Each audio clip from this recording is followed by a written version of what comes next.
সহকর্মীদের সহযোগিতায় সুস্থ হয়ে বাড়ি ফিরলেন বরুণ সরকার। তার বাড়ি শহরতলির উষা বাজারে। তিনি পেশায় একজন লরি চালক। 2.5 বছর আগে বড়মুড়ায় দুর্ঘটনায় তার পা ক্ষতিগ্রস্ত হয়। তার সেই পা তিনি হারিয়ে ফেলেন। পরে সহকর্মীদের সাহায্য নিয়ে বহিরাজ্য গিয়ে কৃত্রিম পা লাগান তিনি। শুক্রবার চিকিৎসা সেরে আগরতলায় ফেরেন বরুণ সরকার। তাকে বিমানবন্দরে শুভেচ্ছা জানান অল ড্রাইভার ওয়েলফেয়ার অ্যাসোসিয়েশনের সদস্যরা। আমরা ড্রাইভার সংঘ থেকে এসেছি।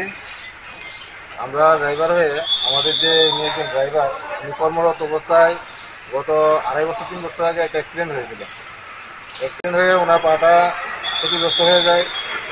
তখন উনি আমাদের কল্যাণ সংঘের নাম শুনে, আমাদের ড্রাইভার কল্যাণ সংঘের নাম শুনে আমাদের সাথে যোগাযোগ করার পরে আমাদের কাছে হেল্প নিয়েছিল।